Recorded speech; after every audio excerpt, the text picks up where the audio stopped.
Hello प्यारो बच्चों, आज की शुरुआत एक नई वर्कशीट के साथ। और आज वर्कशीट नंबर 13 13वीं वर्कशीट है।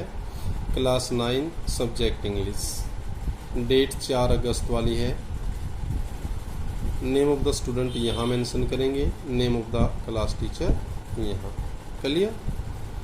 टॉपिक क्या है? कंप्रीहेंशन। अब कंप्रीहेंशन पैसेज हम पहले भी वर्कशीट्स में कर चुके हैं, कुछ आइडिया आपको आया भी होगा। फिर कर रहे हैं, फिर ध्यान देना है। लिटरेचर का पोर्शन है। अब यहाँ जो आप पिक्चर देख पा रहे हैं, यहाँ 3 पिक्चर दिखाई दे रहे हैं। There are 3 pictures. Picture number 1, picture number 2 and picture number 3। अब फर्स्ट पिक्चर जो आप देख पा रहे हैं, अब इसमें क्या है, देखो ये फादर है, मदर है, उनके साथ उनका बेबी भी है। पिक्चर किसकी लग रही है? ऐसा लग रहा है जैसे फेयर, मेला लगा हो, क्योंकि देखो वहाँ झूले लगे हुए हैं, यहाँ बैलून सेलर है, स्टॉल लगे हुए हैं। फिर बात करते हैं पिक्चर नंबर 2 की। अब सेकंड पिक्चर देख रहे होगे आप, school of the future. Future का स्कूल कैसा होगा? फ्यूचर का स्कूल कैसा होगा? Virtual classroom. क्लासरूम कैसे होंगे? वर्चुअल, अर्थात जहाँ लैपटॉप, कंप्यूटर, ये सारी टैब, ये चीज़ें होंगी। Learning through computers. पढ़ाई सिखाई कैसे होगी? कंप्यूटर्स के माध्यम से। Next, robotic teacher. टीचर कैसे होंगे? Robot type, mechanical teacher. Next है मूविंग ई टेक्स्ट। अब वहाँ ई टेक्स्ट, ये बुक और किताबें ऐसी नहीं होंगी जैसे ये आपको मिल रही है। मूविंग ई टेक्स्ट कहने का मतलब कोई भी वीडियो और वो आई, सीधा क्लिक किया और उसको आपके सामने चलनी स्टार्ट हो गई। कागज के ऊपर कुछ नहीं होगा। फिर पिक्चर 3, अब देखो इस जैसा सेम है ना, ऐसे ही देखो झूले हैं, सारी चीज़। अब ये देखो यहाँ ये बच्चा है, कुछ उसके आगे पुरुष हैं, औरतें हैं, इस तरह आगे ये स्नेक चार्मर है, सपेरा है जो अपना खेल दिखा रहा है। और बीच में अभी यहाँ क्या लिखा हुआ है? Let's recall. आओ याद करते हैं, कुछ ना कुछ याद रखते हैं। अब देखते हैं क्या इसके अंदर कहा गया है। पिक्चर्स ध्यान से देख लिए बच्चों?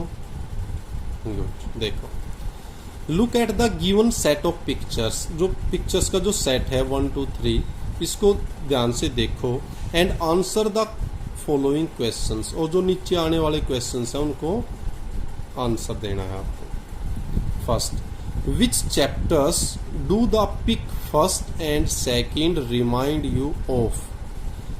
विच चैप्टर्स, कौन कौन से चैप्टर के बारे में बता रही है? पिक्चर फर्स्ट और पिक्चर सेकंड। रिमाइंड ऑफ, याद दिलाना। जो पिक्चर फर्स्ट और सेकंड है वो आपको किन किन चैप्टर के बारे में याद दिलाती है। इससे वैसे तो एक आइडिया तो यही हो रहा है, जब इसने चैप्टर्स कह दिया तो इसका मतलब एक के बारे में नहीं बात कर रहा है, एक से ज्यादा। और 2 क्या है? ये रहा आंसर, सीधा ही मिल रहा है। समझ रहे हो ना? ये ट्रिक होती है। फिर भी देख लेते हैं। अब पिक फर्स्ट किसकी है? लॉस्ट चाइल्ड की। आपका बिल्कुल पहला ही चैप्टर है ये, लॉस्ट चाइल्ड। ये सेकंड क्या है? The fun they had. ये मार्गी और टॉमी वाला है, ये चैप्टर है। इसका मतलब कौन सा आंसर होगा इसका? बोथ ए एंड बी, ये इसका आंसर है। बताओ समझ में आया या नहीं आया? Next, who all are visible in the pic first. Pic first में कौन कौन दिखाई दे रहा है? आप बताओ। चाइल्ड दिखाई दे रहा है? दिखाई दे रहा है भाई। पेरेंट्स ऑफ द चाइल्ड, बच्चे के माता पिता, पेरेंट्स, वो भी दिखाई दे रहे हैं भाई। बैलून सेलर, बैलून सेलर दिख रहा है, ये देखो ये रहा बैलून सेलर, ये बैलून्स, ये भी दिख रहा है भाई। तो अब क्या है आंसर? ऑल ऑफ देम, उनमें से सारे के सारे। सही बात है, यही आंसर है इसका। नेक्स्ट देख लेते हैं। Pic 2 reminds you of. Pic 2 आपको क्या याद दिलाती है? टॉमी एंड मार्गी। अब फन दे हैड में 2 ही बच्चे हैं, उनका जिक्र है। कौन सा है? टॉमी एंड मार्गी। अगर ये आपको पता है तो आप सीधा इसी पे क्लिक करेंगे, टॉमी एंड मार्गी। ये तो उसमें है ही नहीं। चलिए नेक्स्ट बढ़ते हैं। इन पिक 3 या 3 द चाइल्ड इज। तीसरी पिक में बच्चा क्या है? इज। अब मेले में देखो, अब ये 4 ऑप्शन है। स्टडिंग, स्टडी करेगा वहां? नो। स्लीपिंग? नो। तो ये 2 ऑप्शन तो है ही नहीं। तुक्का भी लगाना तो इनमें से ही बनेगा। अब लाफिंग वो कर नहीं रहा, अपने माँ बाप से बिछड़ चुका है, तो क्या हो जाएगा? क्राइंग, रो रहा है। बताओ बच्चों, समझ में आ रहा है या नहीं? गुड, आगे देखें। What do we use for online learning? Online learning के लिए हम क्या यूज करते हैं? अब ऑनलाइन पढ़ रहे हो आप, क्या क्या यूज करते हो?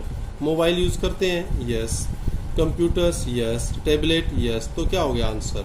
ऑल ऑफ देम, भी सारे के सारे यूज कर रहे हैं। Who is the author of the fun they had? The fun they had का ऑथर कौन है, लेखक कौन है? Margie, no. Robert Frost, no. None of the above, no. तो क्या है? Isaac Asimov, Isaac Asimov. Clear? ये इसका answer. Next, which of the following word is an antonym of learning? Learning का एंटोनिम, विपरीतार्थक कौन सा वर्ड है? ऑपोजिट। एंटोनिम को और क्या बोल देते हैं? ऑपोजिट, OPPOSITE, विलोम, उल्टा। अब लर्निंग मैंने सीखना, नॉलेज ज्ञान होता है, ये बनेगा? No. Education learning, no. Literacy साक्षरता, नो। तो क्या हो गया आंसर? इग्नोरेंस। लर्निंग सीखना, उसका उल्टा हो जाएगा इग्नोरेंस, अज्ञानता, अज्ञान। नेक्स्ट देखिए, last. A child went to the market to buy an orange, a candy and an umbrella. Which part of speech do the underlined words represent? Underline जो word है वो क्या बता रहे हैं? अंडरलाइन कौन सा है? जैसे यहाँ द अंडरलाइन है, यहाँ एन अंडरलाइन है, यहाँ ए अंडरलाइन है, यहाँ एन अंडरलाइन है। तो ये क्या है? अब बताओ, मॉडल्स है ये? Model can, could, shall, should, may, might, वो भी नहीं है। Conjunction and, of, and, but, इस तरह, नॉट ओनली, ये था? No. Preposition, in, on, at, ये होता है, ये है? नो। तो यहाँ क्या हो गया? आर्टिकल्स। और आर्टिकल्स वैसे ही पता होगा आपको, ए एन, द। बताओ बच्चों, समझ में आया या नहीं आया? ये देखो, और आशा करता हूँ पिक्चर भी क्लियर होगी। बताओ भाई। तो same, once more, keep on enjoying, keep on learning, stay at home. Thank you, thanks a lot.